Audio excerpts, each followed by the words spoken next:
But anyway, the weekly three. The WWE might see several former superstars take their case against the company to the Supreme Court. This is the same concussion lawsuit that the WWE had dismissed back in September.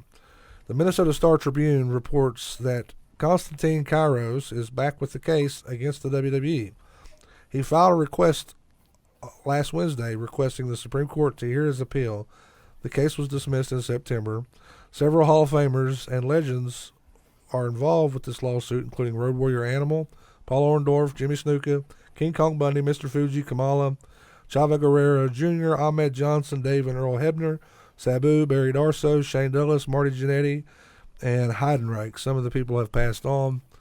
And actually, after this came out, the WWE attorney, I can't remember his name, he came out and said that he don't think it's going to go to the Supreme Court because everybody that I just mentioned is not eligible to be in the lawsuit now for whatever reason. And there's only like 4 or 5 people that is eligible to be considered for this. So I don't think it's going to happen. Tommy, I know you've been in the wrestling business for a couple years.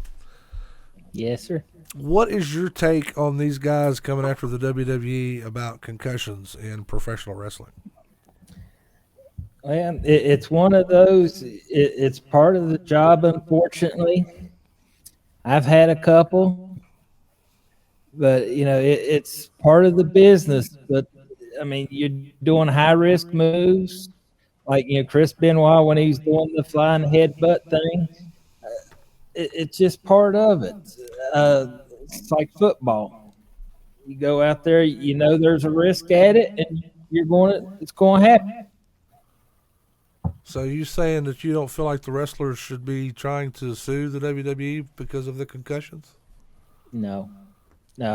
It's just like these guys suing the NFL.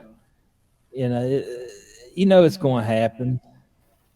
Well, you have the potential for it to happen. And right. My thought process on it always has been, the risk. You're getting paid a lot of money to take that risk. So, if you have at it and end up, getting to where Chris Benoit got, that's unfortunate, but you knew the risk going into it. Honestly, here's a little bit of a peek behind the curtain on John Covey Cole's wrestling career. That was part of the reason why I didn't go farther than what I did, because I knew I wasn't going anywhere. And I didn't want to take that chance on getting hurt and not being able to provide for my family. I tell you, the most serious one I've had, and I wasn't even wrestling, it's when I was doing production. A stage gave out on me, and I fell through 3 tables. Honest to gosh. Oh, wow. I was the stage gave out. I went through 3 metal tables and slept. And they thought the ring fell in the back, and they had guys coming out checking on me, right? And I had blood coming out back of my head and everything. And Kevin Pierce, the referee, he got down on his knees, was checking on me. He's like, "Chicken, you know where you're at?" I says, "Yeah, I'm on the damn floor. Help me up." Wow. But yeah, that's in Gastonia, North Carolina, at the shoot, I can't even think. You put yourself through 3 tables. Is that what I heard? Yeah. Wow. Tommy. With your buddy and I rode a camera down too. Like a pole, like a fireman. Yeah. Was it the tripod? Did you go around the tripod on your way out? I was holding the tripod going down. Your buddy Chris is in the chat. She says this is the same thing with the McDonald's coffee. I remember Bill Engvall. Do you guys remember that comedian? Yeah. Yeah. He had a bit that said, "Here's your sign." It was talking about, stupid people should have to wear signs. Right. Like the McDonald's coffee, and there was another comedian I heard talking about. I can't remember who it was. Said something about there was a warning label on the hairdryer that says "Do not use while in the shower." Okay, so the only reason they put that on there is because some jackoff decided to take a shower and dry his hair at the same time. Yeah. I just look at it as natural selection when it comes to stuff like that. But That's neither here nor there. Let's keep it moving, guys. Number 2 this week on the Weekly 3. The current WWE Intercontinental Champion was pleased to announce a new Kickstarter for a project called Our Heroes Rock. This will feature Grammy-nominated rapper Rhapsody, and Big E will also provide a voiceover for the series.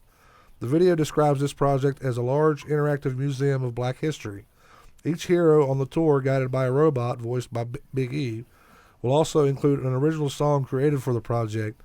The songs will teach lessons from each American hero's life and share their life experiences. Big E is very excited about this project. The designs for the characters are done in a Schoolhouse Rock feel, which also brings a sense of nostalgia to the project. I like the idea of this. Hopefully it will help educate, because one of the things about history is that's always bothered me about the way they teach it in school. If you're not teaching it, if you don't teach the history to the youth, it's bound to repeat itself. So, let's educate them up, man. I'm all for this. What say you, Sonny? Agreed. It looks like a great project. I think a lot of people benefit from it, and I think it'll be good exposure for Big E. Mm-hmm. Big E rocks. I like him a lot better away from the New Day.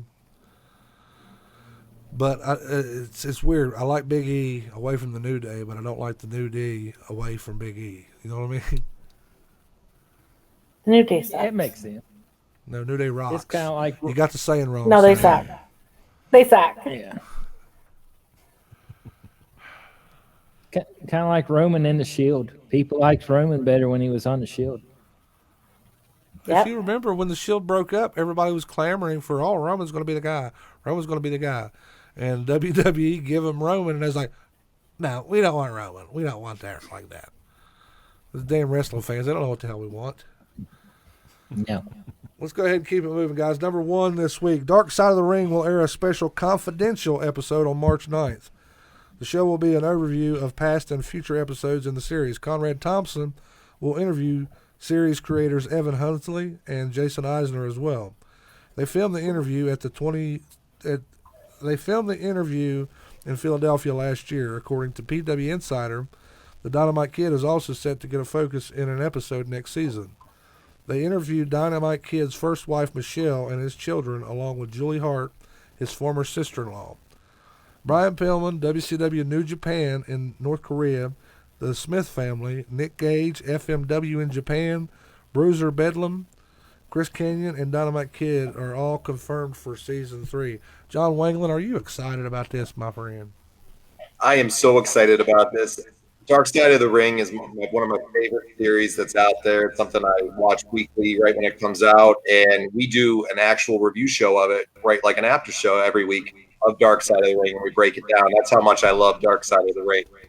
The topics, they're great topics they got. Wow, you had me at Bruiser Bedlam. I remember that guy. See, I didn't know that one. There's a couple on there that I wasn't familiar with. He was Nick with Gage, Smoky y'all know who Mountain. that is? Yeah. Jim Cornette hired him at Smoky Mountain Wrestling. That guy, he was something. I think he's in jail for murder now. Oh, Yeah. that happens sometimes. I mean, with the shows that they got Pillman on, they're going to have a Pillman episode. You said Dynamite Kid, right? I'll tell you what, the one I'm most excited about is, the Grizzly family, because I don't know how much history you know about that family, but Papa Grizzly, Yeah, he was something else. Well, you got Yeah. Sam Houston No and Jake doubt. Roberts. Did they mention that they're doing the when WCW went over to North Korea too? Was that one of the topics that they mentioned? They are doing that one, yes. That is an interesting story, and to throw a plug to Eric Bischoff's 83 Weeks. He does a great 2.5-hour show on their trip and how crazy it was. So that's going to be an interesting one. What was the main event for that? Ric Flair versus Antonio Inoki, if I'm not mistaken? That was one of them. Yeah, that was one of them. It was a 2-day event, if I remember correctly. Mm-hmm. I don't remember this. This must have been before my time. Was it like 92, 93, something like that? 92. Yeah, right around there. I think 93. Yeah, I missed that one. I wasn't watching the wrestling yet. I was still out doing. I don't know what I was doing, but I wasn't watching wrestling.